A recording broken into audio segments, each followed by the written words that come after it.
Channel advocate दीप legal hub में। आज के इस वीडियो में हम बात करेंगे कि क्या डीवी एक्ट में जो मुकदमा होता है, घरेलू हिंसा का जो मुकदमा होता है, उसके लिए आप 482 में जाकर के उसे क्वैश करवा सकते हैं। अभी हाल में ही इससे संबंधित एक मामला आया जो कि गया था हाई कोर्ट में गया, और इसमें हाई कोर्ट ने क्या कहा कि क्या 482 ऐसे मामलों में लागू होता है, क्या इसमें 482 की कार्रवाई की जा सकती है या नहीं की जा सकती है। और ये केरल उच्च न्यायालय का एक फैसला है जिसमें कई सारे ऐसे मामलों का संदर्भ दिया गया और हर मामले में क्या कहा गया, कुछ ना कुछ ऐसे पॉइंट आपको जरूर मिलेंगे जो कि आपके केस में फायदा कर सकते हैं। तो इस वीडियो को आप पूरा देखिएगा, बिना स्किप किए हुए देखिएगा और छोटी छोटी चीजों को बहुत ही ज्यादा ध्यान से सुनिएगा कि वो चीजें आपके केस में कैसे फायदा कर सकती हैं और उन चीजों को आप अपने केस में कैसे पॉइंट बना सकते हैं, या अपने केस में जो आपकी ड्राफ्टिंग होती है या जो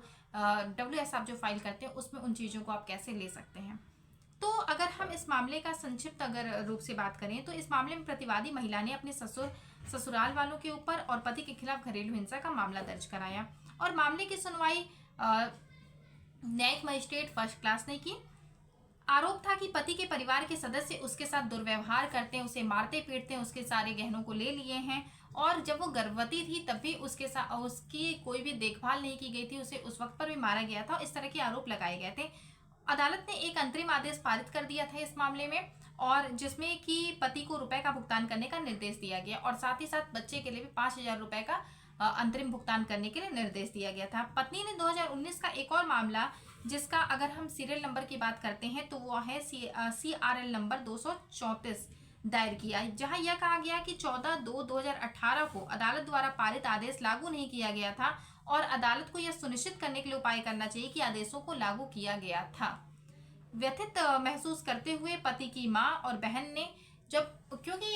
इसमें क्या हुआ इस मामले में कि एक मामला पहले से दायर था जिसमें कि आदेश हो गया था और दोबारा से दूसरा मामला फिर से दायर किया गया। वो इसलिए दायर किया गया कि उसमें ये कहा गया कि जो पहला आदेश किया गया था उसमें जो आदेश पारित हुआ था उसका कोई भी उसका लागू नहीं किया गया था, तो इसे लागू किया जाए। तो इस मामले से जब व्यथित हुई इसकी माँ, पति की माँ, बहनें, तो वो लोग गई हाई कोर्ट में 482 में। जैसा कि आप लोग कई सारे केसेस में आप जाते हैं और 482 में जाकर के आप अपने केस को क्वैश करवाने की मांग करते हैं, उसमें पिटिशन लगाते हैं, याचिका लगाते हैं। तो इस मामले में भी जो पति की जो माँ थी, बहन थी, वो 482 का रुख उन्होंने किया और वो गए उच्च न्यायालय का, उन्होंने दरवाजा खटखटाया। जो याचिकाकर्ता थे उनका तर्क था कि उनके खिलाफ जो आरोप है वो अस्पष्ट है और उनके खिलाफ घरेलू हिंसा का कोई भी मामला नहीं बनता है। और याचिकाकर्ताओं ने यह भी कहा कि जो मुद्दा मामूली था और पति के परिवार पर दबाव बनाने के लिए इसे बढ़ा चढ़ा करके इसे पेश किया गया और उन्हें जो नोटिस जारी किए गए थे वो भी सही नहीं थे, वो भी अनुचित थे। तो पत्नी के जो वकील थे उन्होंने तर्क दिया कि मामले अदालत की कार्रवाई में देरी करने के इरादे से वर्तमान मामला दायर किया गया, क्योंकि जो देरी हो रही थी उसकी वजह से वर्तमान में मामला दायर किया गया है। और यह भी प्रस्तुत किया गया कि जो घरेलू हिंसा का मामला था वो अनुचित नहीं था, इस तरह की सिचुएशन पत्नी ने फेस की थी, इस वजह से उसने घरेलू हिंसा का मामला दर्ज किया था।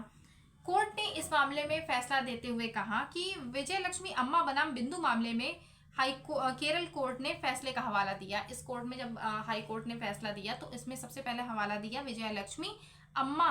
बनाम बिंदु,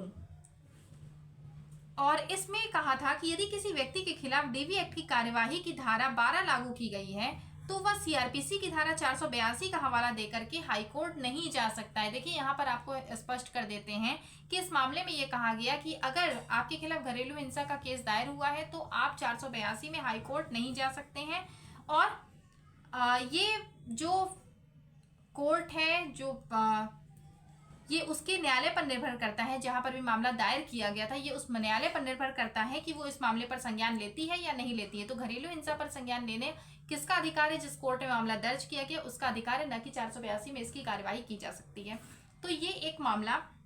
तो आपको हम फिर से एक बार केस का बता देते हैं कि विजय लक्ष्मी अम्मा बनाम बिंदु। और फिर कोर्ट ने यह भी कहा कि घरेलू हिंसा के मामले में परिवार के सदस्यों पर दबाव बनाने और राहत पाने के लिए दूर के रिश्तेदारों और इस तरह के बहुत सारे सगे संबंधियों का भी उसमें नाम डाल दिया जाता है, जिनका मामले से कोई भी लेना देना नहीं होता है। तो ये इस तरह की जो भी बातें हैं, जब भी ऐसे लोगों का नाम डाला जाता है तो ये कोई आम बात ही हो गई है, इसमें कोई बहुत बड़ी बात नहीं है कि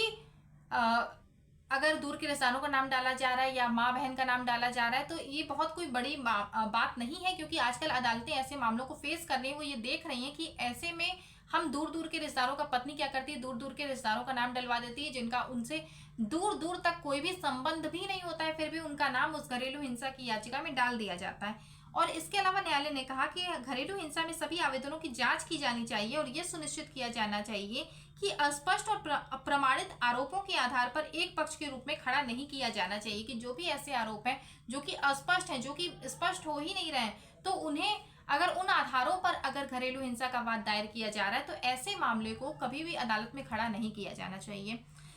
और इस मामले को सारी चीजें देखते हुए खारिज भी कर दिया गया था। इसके बाद फिर उन्हें पति की माँ और बहन को यह निर्देश दिया गया कि वो चाहे तो न्यायालय में जा सकती हैं। कोर्ट ने विजय लक्ष्मी मामले का हवाला दिया और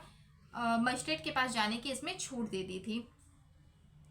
इसके बाद फिर इसमें कोर्ट ने एक और मामले का संज्ञान लिया था, जो कि है प्रीति गुप्ता बनाम झारखंड राज्य। और इस मामले में कोर्ट ने कहा कि कोर्ट ने इस मामले में कहा कि अधिकतर घरेलू हिंसा के जो मामले होते हैं वो वकीलों की राय पर, उनकी सलाह पर और उनकी सहमति से दायर किए जाते हैं। तो ये एक पॉइंट आपके लिए बहुत ही मेन हो सकता है। अगर आप पति पक्ष से हैं और आप इस वीडियो को देख रहे हैं तो ये आपके लिए पॉइंट बहुत मेन हो सकता है, क्योंकि जब आप अपना WS फाइल करते हैं तो आप इस केस का संदर्भ आप ले सकते हैं। केस को हम आपको दोबारा से फिर से रिपीट करते हैं। इसका नाम है प्रीति गुप्ता बनाम झारखंड राज्य, जिसमें कि कहा गया है कि अधिकांश जो घरेलू हिंसा के मामले होते हैं वो अधिकतर करके वकीलों की राय और उनकी सलाह पर, उनकी सहमति पर ही दायर किए जाते हैं। ये एक बहुत बड़ी बात है जो कि कही गई है। तो इस केस में सीधे से आपको हाईकोर्ट ने ये बताया है कि अगर आपके खिलाफ घरेलू हिंसा का मामला दर्ज हुआ है तो आप इसे क्वैश करवाने के लिए 482 CRPC का सहारा नहीं ले सकते हैं। लेकिन आप इसके खिलाफ जो आप WS जो अपना फाइल करते हैं, अगर आपके पास किसी तरह का प्रूफ है तो आप उसमें उन बातों का हवाला देते हुए आप ऐसे मामलों को खारिज करवा सकते हैं। ये शक्ति जो है वो न्यायालय के पास है, जिसके पास मामला दायर होता है। और इसके लिए भी सीधे से कोर्ट ने कहा कि अगर घरेलू हिंसा का मामला ऐसे तथ्यों पर आधारित है जो कि अस्पष्ट हैं, जो उसमें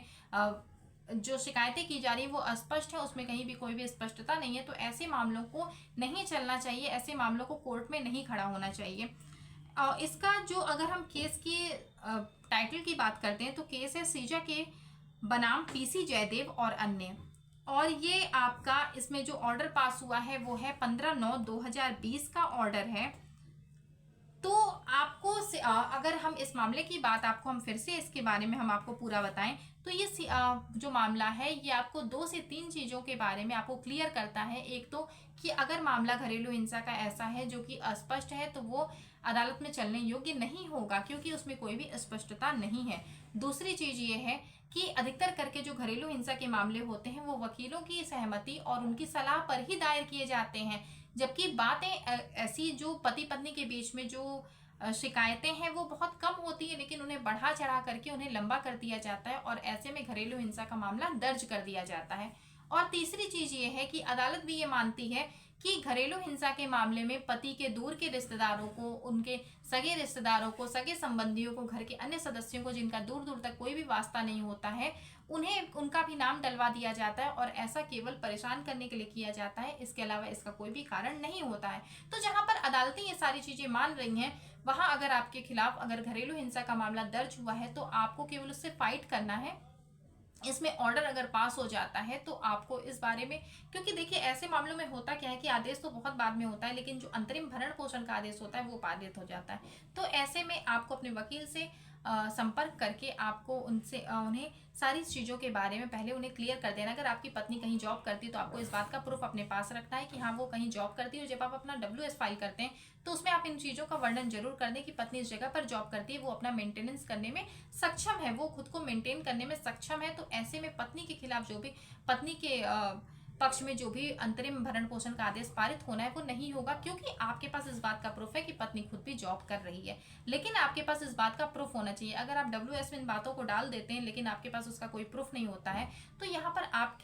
आपको दिक्कत हो सकती है और आप ये कोर्ट को समझाने में सक्षम नहीं हो पाएंगे कि आपकी पत्नी सच में जॉब करती है। तो कुछ चीज़ें ऐसी होती हैं जो आप खुद से फाइट कर सकते हैं और घरेलू हिंसा के मामले में आपको 482 में क्यों नहीं जाना, आपको क्वेश्चन के लिए क्यों नहीं जाना, इसका एक मेन रीजन ये है कि जो घरेलू हिंसा का मामला होता है वो डायरेक्ट कोर्ट में ही दायर किया जाता है। तो ऐसे मामलों में जो कि मामला डायरेक्ट कोर्ट के पास जा रहा है तो कोर्ट उस मामले में संज्ञान लेगी कि इस मामले को आगे चलना चाहिए या नहीं चलना चाहिए। वो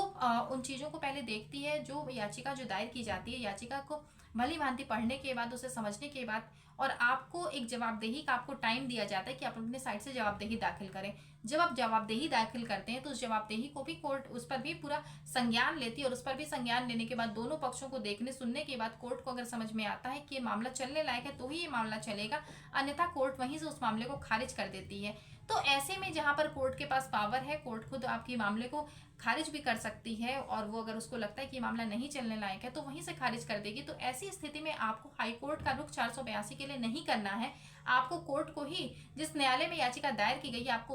उसी न्यायालय को ही इन बातों को समझाना है कि जो याचिका दायर की गई है ये बिल्कुल ही बेबुनियाद है, ऐसी कोई भी चीजें नहीं हुई थी, ऐसी घरेलू हिंसा नहीं हुई है, और ये मामला केवल झूठे तथ्यों पर आधारित है और केवल बढ़ा चढ़ा करके बातों को लिखवाया गया है। तो न्यायालय के पास ये पावर है कि वो उस मामले को खारिज कर देगी। तो इस वीडियो में आपको बताया गया है कि आपको 482 में जाना चाहिए या नहीं जाना चाहिए, और क्या घरेलू हिंसा के मामले में 482 का रुख आप करेंगे। दूसरी चीज़ें आपको इस वीडियो के माध्यम से 2-3 चीज़ें और क्लियर करी गई हैं जो कि आपके केस के लिए बहुत ही ज़्यादा मेन हो सकती हैं। तो अब वीडियो को आप पूरा ध्यान से एक बार और से सुन लीजिएगा, दोबारा से आप इसे रिपीट करके आप इसे ध्यान से सुनिए। छोटी छोटी चीज़ों पर आप अगर फोकस करते हैं तो अपने केस को बहुत जल्दी से और बहुत आसानी से आप फाइट कर सकते हैं। वीडियो को लास्ट तक देखने के लिए बहुत बहुत धन्यवाद। और हमसे अगर आप संपर्क करना चाहते हैं तो नीचे डिस्क्रिप्शन में आपको व्हाट्सएप नंबर मिल जाएगा, उस नंबर पर आप व्हाट्सएप करते हैं तो आपको पूरी डिटेल मिल जाएगी किस तरीके से आप अपॉइंटमेंट लेकर के हमसे संपर्क कर सकते हैं। कुछ उसके चार्जेस हैं जो कि आपको फीस पेड करनी होगी, उसके बाद आपको एक कॉल की टाइमिंग मिलेगी, और जिस टाइम पर हम खुद आपको कॉल करते हैं और आपकी जो भी समस्या है आप वो हमें बताते हैं, आपको उससे संबंधित आपको क्या करना चाहिए, हम आपको कानूनी सलाह देते हैं। वीडियो को लास्ट तक देखने के लिए बहुत बहुत धन्यवाद।